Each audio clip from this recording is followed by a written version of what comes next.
시청자 여러분 안녕하십니까? JTB 뉴스입니다. 문재인 대통령이 취임 이후 처음으로 전북을 방문했습니다. 문 대통령은 새만금 사업을 직접 챙겨 사업의 속도를 높이겠다고 말했습니다. 먼저 송창용 기자가 보도합니다. 문재인 대통령이 제22회 바다의 날 기념식이 열린 새만금을 방문했습니다. 취임 이후 첫 전북 방문입니다. 문 대통령은 기념사에서 새만금은 동북아 경제 여부, 특히 중국과의 국제협력 중심지가 될 곳이라고 기대했습니다. 문제는 개발 속도라며 대통령 자신이 새만금을 직접 챙기겠다고 말했습니다. 이번에 신설한 청와대 정책실을 중심으로 대통령인 제가 직접 챙기겠습니다. 새만금 매립도 필요할 경우 공공 매립으로 전환하겠다고 밝혔습니다.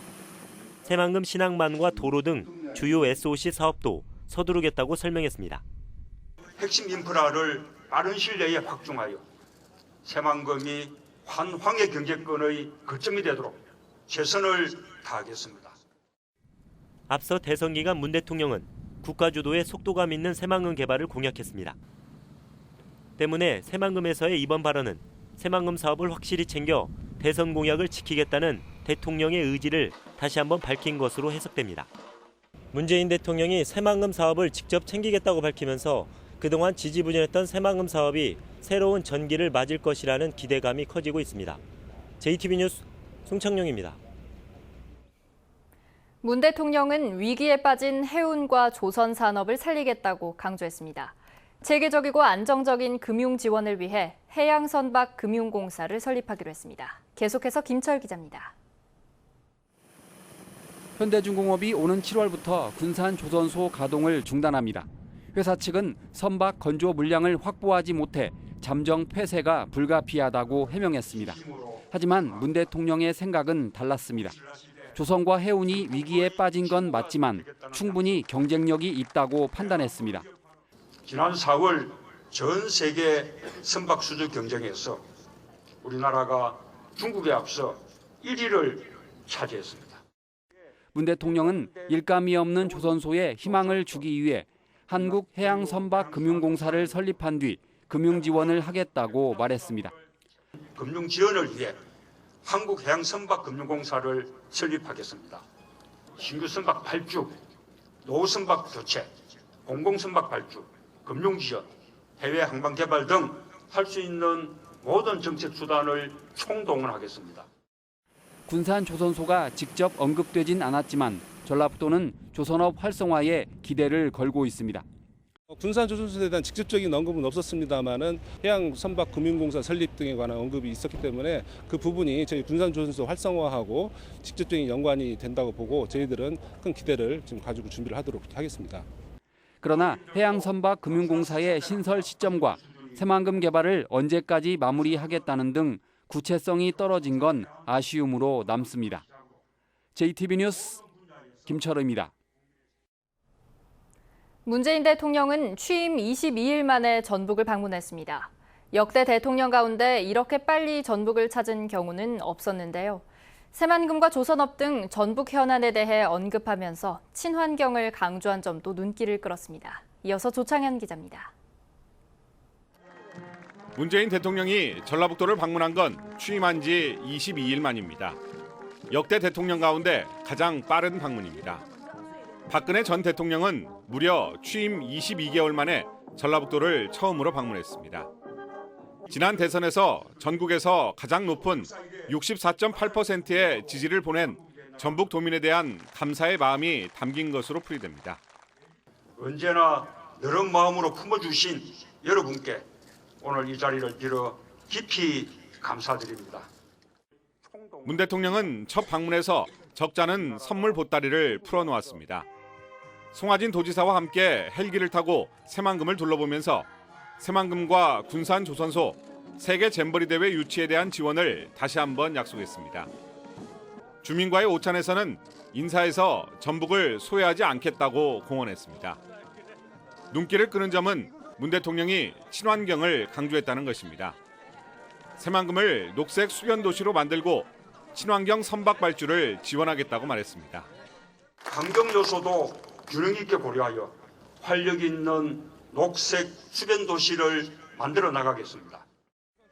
전북환경운동연합은 문 대통령이 환경 문제를 외면한 이전 정부와 달리 새로운 시각을 드러냈다며 새만금 전담부서에 환경과 지속 가능한 개발을 검토할 수 있는 인사를 배치해야 한다고 주장했습니다.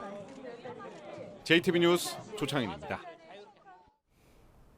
쌀 공급이 넘치면서 쌀값이 폭락하자 농협이 사료용 쌀에 대한 시범 재배에 착수했습니다. 생산량을 줄여 쌀값을 안정시키고 부족한 조사료를 대신하는 일거양득을 기대하고 있습니다. 이승환 기자가 보도합니다. 김제의 한 들녘에서 파종 작업이 한창입니다. 이 품종은 밥쌀용이 아닌 사료용 쌀입니다.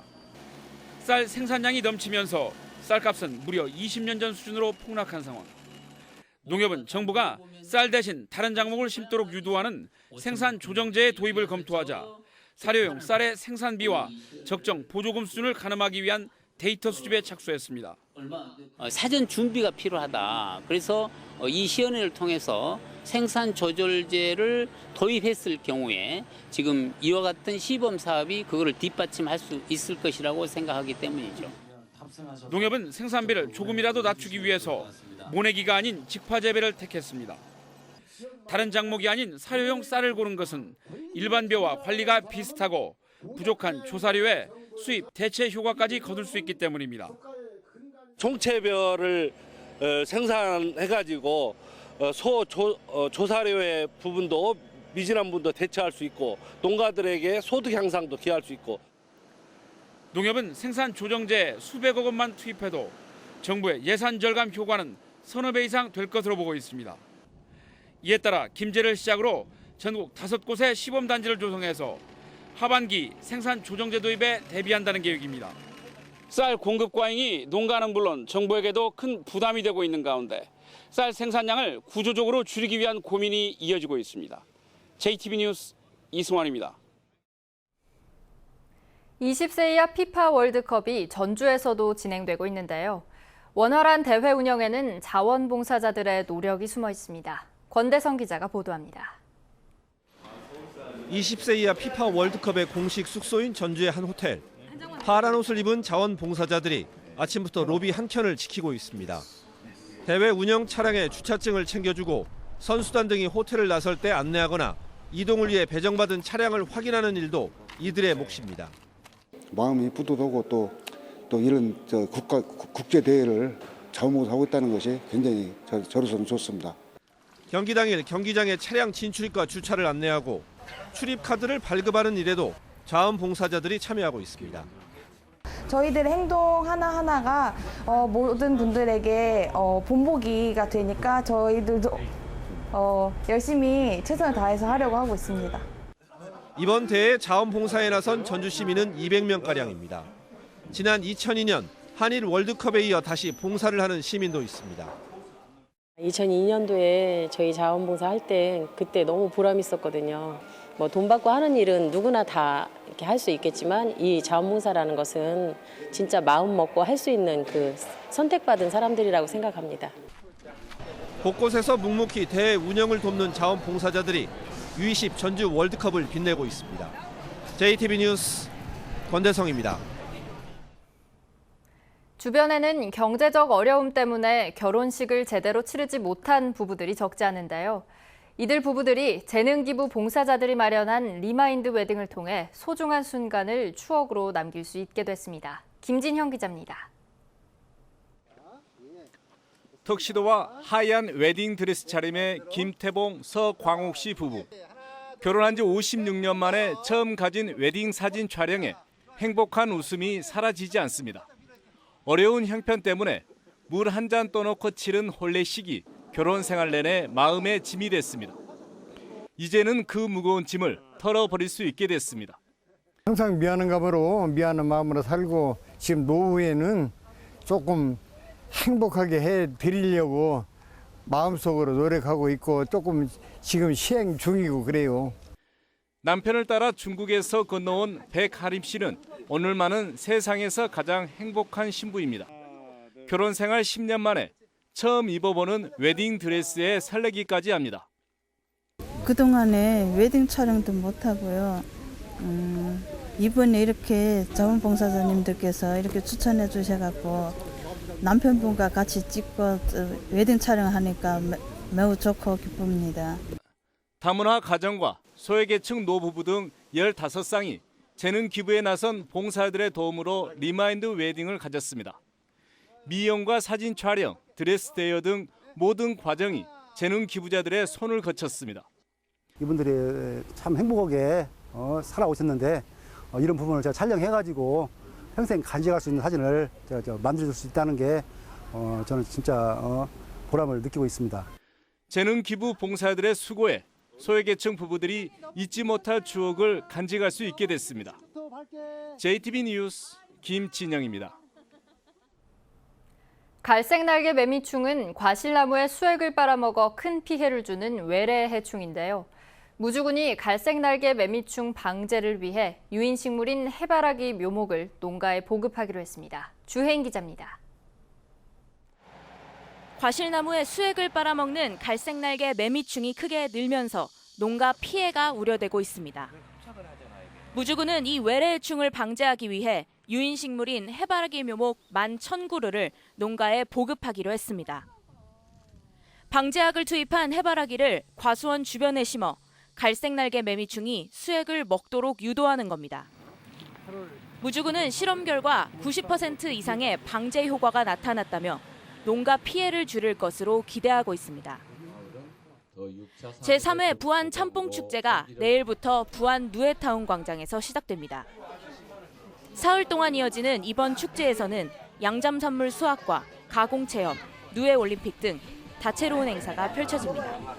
먹거리와 볼거리, 즐길거리가 풍부하게 열려 가족 단위로 참여해 부안 참뽕을 직접 즐기고 느끼면서 행복한 시간을 보낼 수 있는 제주도 학교 급식으로 친환경쌀 400여 톤을 공급하기로 한 순창군이 제주도청에서 농특산물 홍보 활동에 나섰습니다. 순창군은 아로니아 가공품과 토마토, 고추장 등 지역 농특산물의 우수성을 알리고 농협, 민간기업과도 교류를 확대할 계획입니다. 쌀이 재배되지 않는 제주도에 우리 순창 친환경 쌀의 새로운 판로를 개척함과 동시에 벤치마킹을 통해서 지구온난화에 따른 새로운 소득 작물로 발굴할 수 있을 것으로 보고 있습니다. 남원 향교가 오는 10월까지 청소년 문화체험학교를 운영합니다. 문화체험학교에서는 역사문화유적 탐방과 국궁, 전통수련, 선비문화체험 등 5가지 프로그램이 진행될 예정입니다. JTB 뉴스 주혜인입니다. 전주에 참전용사 등 국가유공자를 위한 보훈요양원이 건립됩니다. 기획재정부 복권위원회는 내년부터 오는 2020년까지 전주에 복권기금 353억 원을 들여 200여 명을 수용할 수 있는 보훈요양원을 건립하기로 했습니다. 전주에 보훈요양원이 건립되면 그동안 광주를 오가야 했던 전북 보훈 대상자들의 불편이 사라질 것으로 보입니다. 전주에 소규모 기업이 입주할 수 있는 아파트형 공장인 지식산업센터가 지어집니다. 전주시는 팔복동 첨단벤처단지에 최대 90개 업체가 입주할 수 있는 지식산업센터를 연말에 착공해 오는 2019년까지 짓기로 했습니다. 지상 6층 규모의 지식산업센터는 임대료가 주변 시세의 60% 수준으로 결정될 예정입니다. 어제 순창과 고창에서 잇따라 우박이 쏟아졌습니다. 어제 오후 5시 50분쯤 순창군 복흥면을 중심으로 1분 동안 최고지름 2cm가량의 우박이 떨어졌습니다. 복흥면에는 지난 11일에도 우박이 떨어져 매실과 배추 등 30헥타르가량의 농작물 피해가 났습니다. 또 어제 오후 7시 30분쯤 고창군 고창읍과 신림면을 중심으로 약 10분 동안 최고지름 0.7cm에서 1cm 크기의 우박이 떨어졌습니다. 순창군과 고창군은 농작물 피해 규모를 조사하고 있습니다. 전북은 오늘 구름이 많은 가운데 오후 한때 산발적인 빗방울이 떨어지겠습니다. 바람은 약간 강하게 불겠습니다. 낮 최고 기온은 전주 26도 등 23도에서 26도로 어제보다 2도에서 5도가량 낮겠습니다. 미세먼지 농도는 보통 수준이 예상됩니다. 내일은 대체로 맑겠습니다. 내일 아침 최저 기온은 8도에서 14도, 낮 최고 기온은 23도에서 26도로 오늘과 비슷하겠습니다. 전주기상지청은 당분간 낮 최고 기온이 25도를 웃도는 날이 이어질 것으로 내다봤습니다.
JTB 뉴스를 마칩니다. 함께해 주신 여러분 고맙습니다.